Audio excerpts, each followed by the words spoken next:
It's been a little bit more than 48 hours now. Has all of this sunk in for you at all? Not 100%. Where are you at right now in your mind? Just one day at a time, getting through. It's a life change.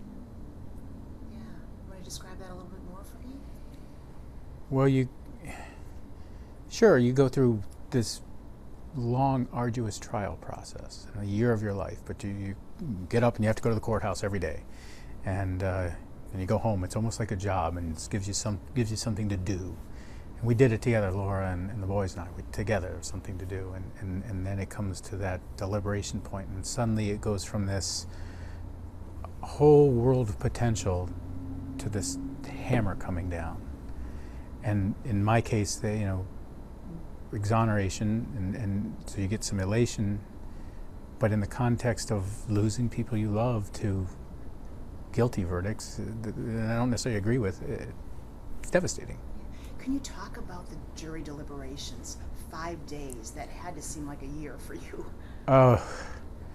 Every single day you come down and you have to make arrangements, because you know if they do say guilty at any point in time, they're going to give you a couple minutes and either you're in handcuffs and away or not. And that is the most stress that I've ever had. In fact, that Friday I remember went through it. I was just hoping that it was a note and not a verdict, and we could at least get another peaceful weekend together, because we didn't know. And yet you sit there and say, take as long as you want, because you have this time together, but you're also hoping that you can put this behind you. I can't handle that stress every single day. So it's kind of a mixed bag. It's the scariest moment. It's got to be the worst part of the lawyer's job and the defendant's. It's one way or the other. We had cameras in the courtroom for the verdict, as you know, but the audio was not allowed, so it was hard to really capture the level of tension that was in that room. Can you go through that with me? I think Alex was up first. What happened and what were you thinking about as this was going on? I saw the video. So I had an idea of what I thought possible outcomes would be, and with Alex, I heard not guilty, which I expected. I just didn't believe that there was any kind of evidence for him. We're talking evidence. I know that he didn't do anything. And then tampering, I was very surprised there as well. I mean, the poor kid was in the park in his pajamas, but at the verdict time, I'm like, wow, okay, but doable. I mean, you can live through that. And then Colin comes and it's guilty, and my heart sank, and I heard the rest, and I'm like, that was devastating. And then they get to Laura, and Laura, who I don't agree, and it hits, and I'm so worried about her, and I've had to look at the jury sheet to make sure, the verdict sheet to make sure that I got it right, that they said guilty on all counts, and then it hits me, I'm next. And then I had Mike stand up, we stand up, and they said not guilty, not guilty, and I don't know if you can see in the video, I shook his hand, Mike's shoulders, it was like the earth came off of him. I can't tell how invested he was in this as well. How about your shoulders? Relief and heartbreak. When you heard all of those guilty verdicts, were you prepared or steeling yourself for the fact that could be the same for you? Yes, you're with a jury, you could get anything. I mean, for me, I was prepared. I thought tampering could have probably been the worst outcome that I could see for myself. But the jury, I mean, again, when you're just saying anyone could do anything, I said, if anything, that's what it's going to be. And I had to make preparations, because that's still zip up in handcuffs and off you go. Did you kill Craig Rideout, or were you involved with the murder? No.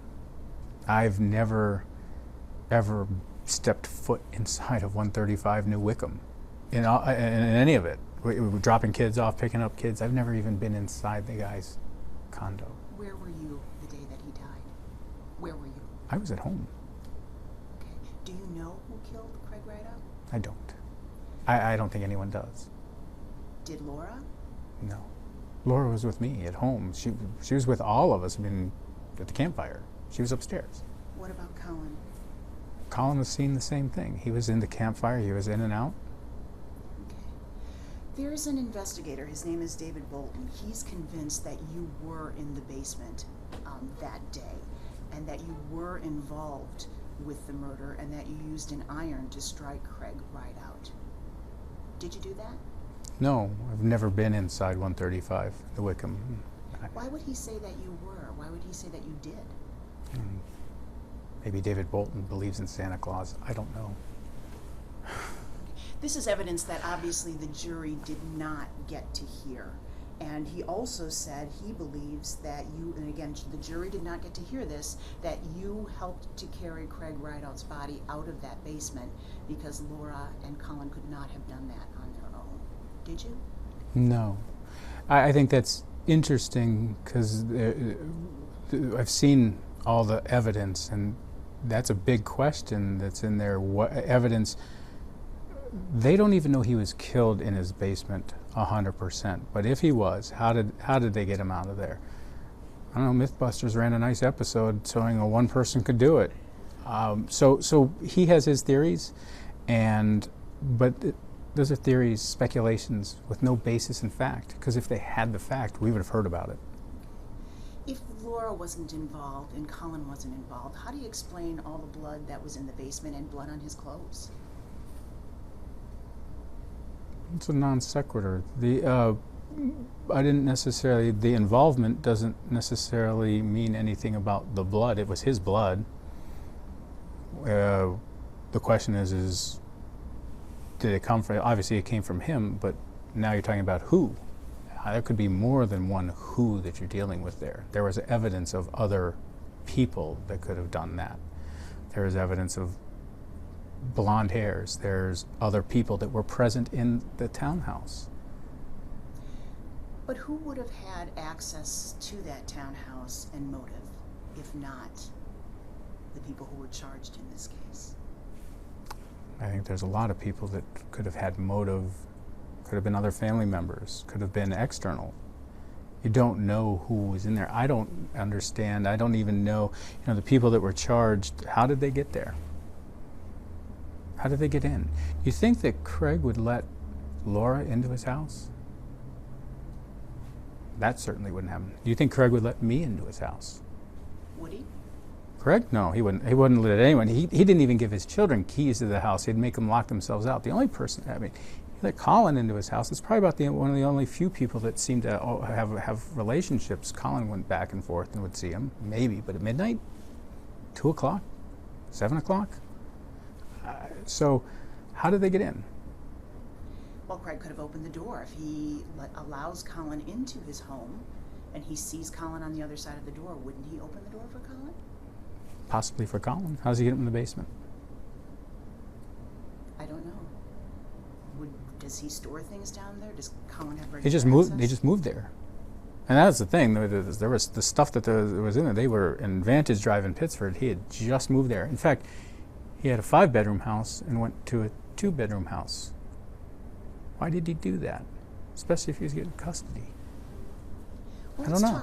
Let's talk about the photograph, and I think you'll know which one I mean. The one of the Walmart, of you and Laura going into the Walmart on Hudson Avenue. I believe the date was July 19th. Why were you buying a tarp, bungee cords, and drain cleaner? I think that's pretty much been established. We were moving.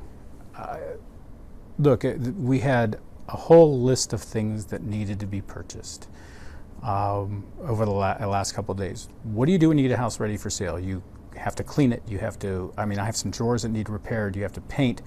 You have things that need to be affixed to the walls. It's interesting, people talking about how to move a piano. I wasn't using the tarp to move the piano. I'm using the tarp to protect the living room floor, to paint the ceiling, and it's going to go on the wood pile down in North Carolina. The bungee cords are for the foosball table. They're for the arcade game and all of that, and I put those in there. I have teenage girls with long blonde hair and long brown hair that clog up every bathtub and bathroom sink. One jug of liquid lightning does one sink, 2 applications, one sink. The first one never works. 1, 2, 3, and I've got 14 drains. And I know that at least 3 of them were clogged. And they get clogged again. Mine, I said it before, mine is still, I have to go do it again. I'm just afraid to go to Walmart. If, in fact, you have clogged drains at home, is that what I'm understanding? That I you still did. have some? Yeah, it's still clogged, yeah. But you bought all that drain cleaner. Yeah, Wasn't enough? Across all those things, it doesn't, they clog it again. I mean, it's something that I've used before. I mean, you don't sit there and keep a purchase history, but it's things that I've used before in this, and that's what I was doing. I'm not going to call a plumber for it. Yeah, now the tarp and the bungee cords, though, I mean, those showed up places on the crime scene. How do you explain that? They didn't. All the bungee cords that I bought didn't show up. I had the long ones that I wanted. Then they found some in my room, and if they went in my garage, they found some. If it's interesting, if I buy a pack of Skittles and they just separate out the red ones and hand them, you say, look, there's just the red ones. What about all these? They put the pieces of evidence that they want in that fit the story that they have. No one has said those bungee cords. But how do you explain things that have the same barcode that were purchased at Walmart that night showed up places involved in this investigation? I don't even know that you can make that inference that those bungee cords are the same ones that I bought. I guarantee if you come to the house, you can pull some bungee cords out with the same barcodes because they're the same on 2.6 million of that product. People might be skeptical, though, of some of your explanations here. Can you understand that? Sure. I go to the Walmart and I buy stuff. And what did I do with it? I went home. I'm at home. There's lots of people coming in and out of the house. They're taking cars. I don't know who had my car. I don't know who had any of the cars. When my daughter was stopped, she took my red car and she got stopped. I had to walk over because I didn't have any cars. There's plenty of drivers, plenty of folks. I'm not going to sit here and say somebody that I know didn't grab that stuff, or it was convenient, or they ran into something. I mean, it's not plausible. But when you sit there and look at it, I didn't do it. There was a second trip to Walmart that night that involved Colin and purchase of a shovel and some gloves. Were you there with him that night? No, I don't know who. That's nobody knows who was there with him that night. They don't even know what kind of car it was. He got into the back seat, though, so somebody's driving. Sure. Was Laura there that night? No, Laura was at home. Okay, so you don't know who was in that car? Not in that car. Do you know who owns that car? Do you know anything about I don't know. I don't know what that car is, so I can't even tell you what kind of car it is. The sheriffs couldn't tell you what kind of car it is. In their discovery material, they had it labeled as 3 different types of cars. I don't know what it is. If you weren't there and that night at Walmart, and if you weren't involved in the murder, how did your DNA get on those gloves? I think we made it really clear that DNA moves across the board. I mean, those kids, I gave clothing to those kids. We did the wash together. Stuff's going back and forth. The little kids, Alex, most of the clothes he has were my hand. A lot of my hand-me-downs. He was wearing some pants of mine at one point. He had sweatshirts. Girls steal clothing all the time. The girls would steal Laura's clothes all the time. I mean, it's just, this is a big, messy family with 13 kids, 11 kids, and stuff's going back and forth. You know what? If I shake your hand, you have my DNA on you. But these were brand new gloves that were purchased that night. They weren't sitting around in the laundry room for days or weeks or months. They apparently were sitting in a trunk with a bunch of clothes with different DNA on it, and they were sitting around. I have no idea. I mean, new gloves, not my gloves. Okay. I want to get back to what you said earlier about that you believe that Laura and Colin were not involved in the murder. Now, we do know that she was in Craig Rideout's house cleaning up bloody areas. If she saw all of that, why didn't she call police? That's a leading question. We don't know that she was cleaning up bloody areas. She was seen cleaning a kitchen counter. Last I checked, they said that they found microscopic evidence of blood in the basement. The assumption, everyone sits there like this is a bloodbath. The police walked through that house multiple times and saw nothing. They had to spray luminol to find anything like that. So the kids had been up and down that day. They'd been in that basement. They've been up and down. You think a 6-year-old's not going to come up going, "Oh, we saw blood everywhere"? What 6-year-old wouldn't? Because they're used to seeing movies and stuff. Did they tell the police that? When the police questioned those kids, why didn't they say something? Well, I do have some court papers here with some information that the jury did not get to hear because, and it goes to that question, because the judge said, the judge would not allow the jury to hear this information. And it involves the day that Colin and Alex were at Mendon Ponds, and they gave some statements to investigators there. Again, this is information the jury was not allowed to hear. Colin claims 4 things: that he helped his mom clean up the blood, that she told him to get rid of the bags of bloody clothes, she told him to purchase a shovel and other supplies, and she told him to do it at a different Walmart. Why would he tell police all of this if this wasn't true? I think that, and I've seen the statement, and that statement is absolutely false across the board in a lot of ways. We know where Colin was that day, the 20th. We know what he went and did and came back with. There are inconsistencies in that. I don't think that statement's valid at all. I question, and I'll tell you what, Laura and I and Alex heard that, and it was an interesting take, because I remember that in the kitchen, because Colin said, and he goes, "I told them nothing, I didn't say anything about this or that." I say, "That's interesting," because the police is in there. And then we hear this statement and say, "What's this? You just threw," that statement throws everybody under the bus that's out there. He named his sister in that, right? He said Patrick was in that. He started saying his mother was in that. Did he say I was in that? No. Why would police lie about this? If this statement was not made, why would police make this up? I don't know why. I'm not suggesting that the statement wasn't made. I mean, I don't think police lie about the statement itself. But just because somebody says something always doesn't mean that it's true. And in that particular case, what I think you have is a scared kid. A good explanation, I think the kids have done this a lot. When you catch a kid doing something, I think they'll start saying, "Oh, so-and-so did this, and they told me to do that," like a teacher. I think Colin lost his head. And I think he started saying things that couldn't even be plausible as a way to avoid suspicion and say somebody else. Because I'm going to give you, the elephant did it. An elephant did this, and they ran through there, and you go, "Come on."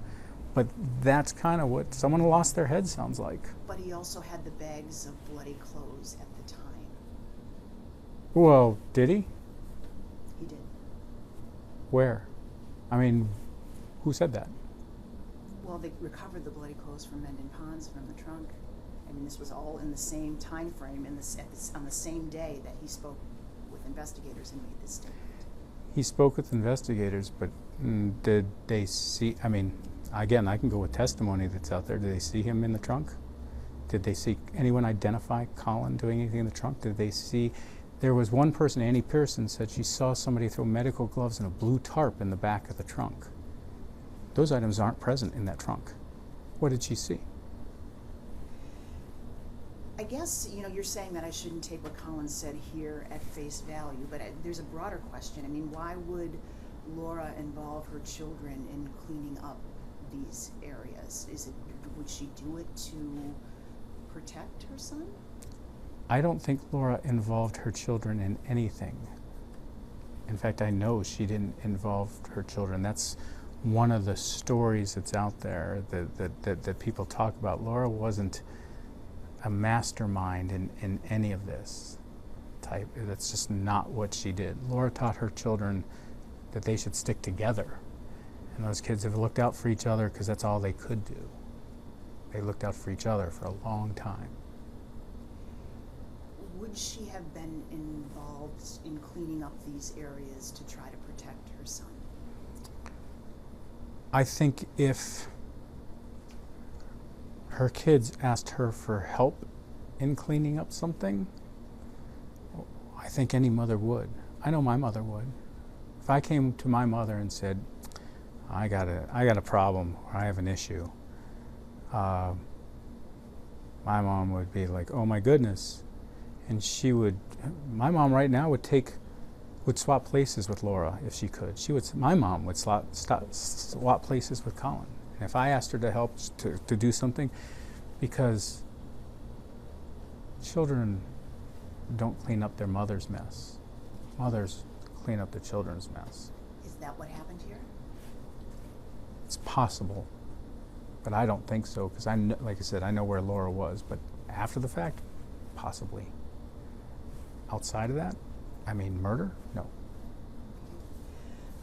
There's been a lot of questions that we get. I'm nearing the end here. There's a lot of questions that we get to our newsroom about how the children are all doing. We know you have a large sort of blended family, and this has been a long, arduous process. How are they? Which kids? Rideout. Let's start with the Rideout children. Well, 2 are in jail, so they're probably not doing that well. Alex still has a bright future. We hope Colin's, hopeful for an appeal, but that's a life change. But even 25 years, he will have a life after him. Andrew's in the Marines, so Andrew's been insulated from this. He's a great kid. I'm sure it's when he gets out and when Alex gets out, neither of them have a mother. The girls Julia and Elizabeth are in school. Elizabeth's doing great with artwork. She's texts me all the time. We're in contact. They're upset that their mom's away, but they're safe and progressing with their lives. And the 2 little kids, Madeline, I don't think is aware of the magnitude of what's happened to her mother, but as kids go, they've gone from when they were in divorce and pretty much being neglected when they were not with Laura, when they were with Craig. He just threw them in daycare, or they didn't do anything. They now do activities, and they are doing kid things, and they have smiles on their face, and they go outside and they go to the park and they do that. So as kids go, they're happy. They're not happy about what's happened to their brothers and their mother. What about their father? What's happened? I can't say that they're devastated or that they were upset. And some of them were relieved back then. When they heard he was missing, they said, he's not coming back, is he? And that's a shame in its own right. Because they wanted a relationship with his father. He was afraid of his father. He was 12-year-old. And unfortunately, his father wasn't able to give that to him. Well, what about when the details came out that their father was murdered, and murdered in such a brutal way, his face disfigured by acid? All of these were very public details. Mm-hmm. You're saying the children didn't feel anything about all of that? They did not. You could ask my children. My friends came over. I had two of my friends, still my friends today, they came over. And when we were going through all of this, and we're hearing this and that happened, my friend Bob and Mike looked and they said they knew that there was something wrong with Craig by the way the children didn't react. And it wasn't shock, and it wasn't sadness. And that's not me saying that. That's actually friends saying that. And they said that's all they needed to know. Talked about, you being a free man and people who you really care about have a different situation. Mm-hmm. How's that weighing on you right now? I'm heartbroken.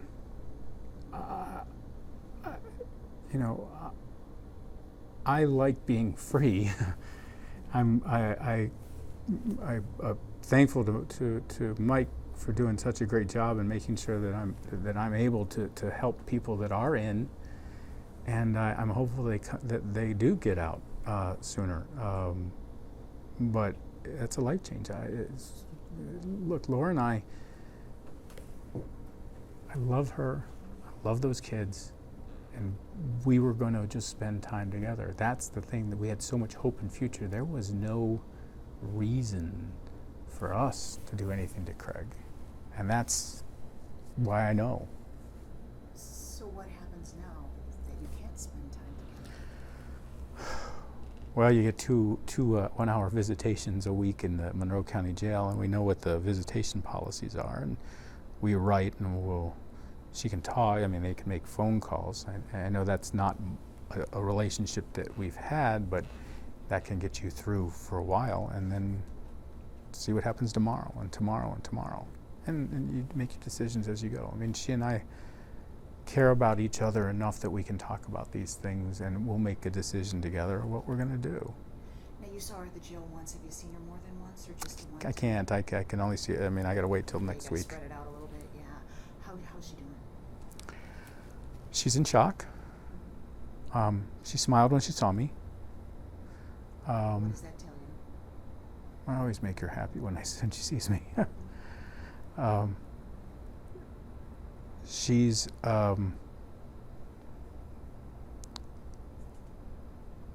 in disbelief. She's hopeful that things will be successful, continuing in the legal world with the appeals and such. She spent 21 years in prison, and now she's just in a different type. If you can give her Diet Coke, give her something to read, she'll be just fine. People are going to find that hard to believe. I know her. They don't. I hope eventually they'll know her better. There are a lot of people who are very skeptical, and I'm sure you know the scuttlebutt that's kind of going around in public and all of that. What do you want the public to know? What do I want the public to know?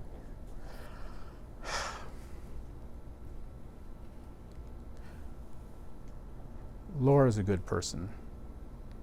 Laura didn't mastermind anything.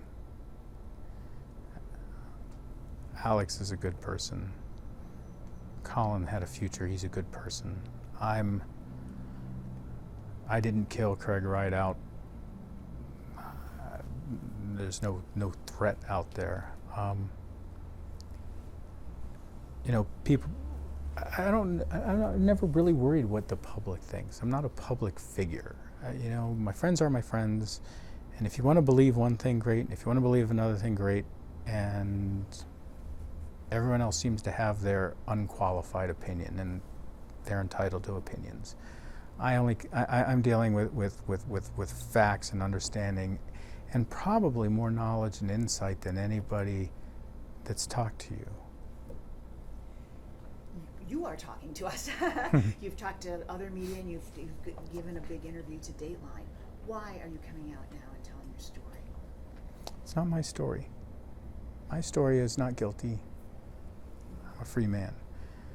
But no one's told this family's story. No one told Laura's story. Most people don't know Laura. Colin had more things. I mean, Laura was stuck for 21 years without a car, in a house with a bunch of kids without the ability to go anywhere. Laura shops at night because Craig wouldn't give her the car until he came home and said, you can take it maybe at 7, but there's no guarantee the kids will still, he said, no guarantee the kids will still be alive when you get home. So she had to wait till they put him in bed, and she would go and sit in parking lots. She would park, Walmart, Wegmans, Target, do her shopping and sit there for hours and hours, avoiding going home.